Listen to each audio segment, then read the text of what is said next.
kupakua wali kuku ni mwizi. Huyu mtoto siku hizi mwizi. Mchungaji muombee sana. Huyu mtoto ameanza tabia sio sawa. Amefanya nini? Anakula wali kuku. Ndio maana siku moja nilisema kipimo cha umevuka level ya umaskini ni pale utakapofika mahali pa kuacha chungu cha kuku kiko wazi. Watoto wanachukua, wanakula, wanashiba, wanakunywa, wanarudia. Ndio utakuwa umevuka kiwango. Kama mpaka leo unafungia wali kuku, unafungia kwenye kabati chungu cha kuku, sufuria la kuku, unafungia mpaka watoto wakiingia ndani, hey, mnatafuta nini humo?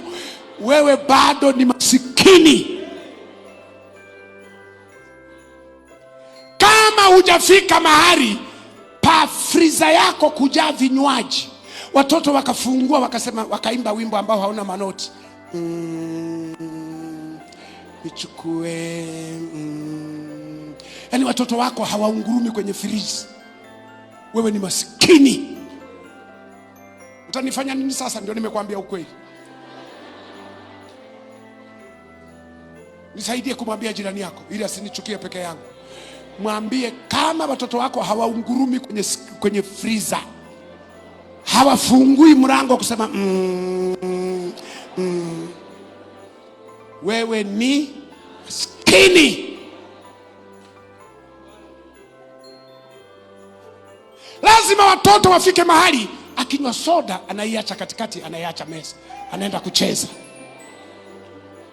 Alafu wewe unafika mahali unasema hii itakuwa imeexpire. Hiyo ndio level umevuka. Sasa wewe watoto hata inzi akiingia, toa hiyo tumenunua kwa gharama, toa.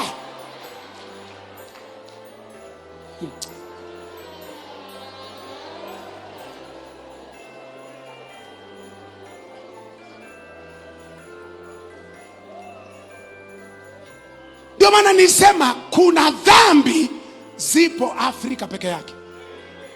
Ulaya hazipo, hata Mungu mbinguni hazijui. Anasikia tu mwizi, Mungu anajiuliza kaiba wapi? Nyumbani. Chakula. Wewe wakati unanunua nyama si usema napikia watoto? Sasa watoto wakila uwizi uko wapi?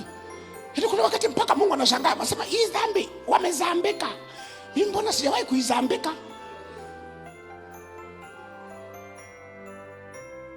Lakini yote hayo yamesababishwa na watu ambao shetani amekamata ufahamu. Brain zao shetani amejaza madudu, wametelekeza familia zao. Alafu wana amani.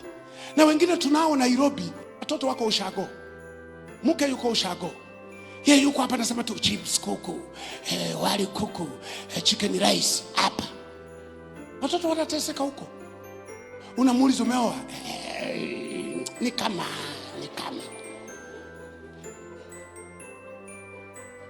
umeacha watoto ushago. Wewe uko hapa, nimekuja kutafuta maisha, alafu umeyapata, unakula na malaya.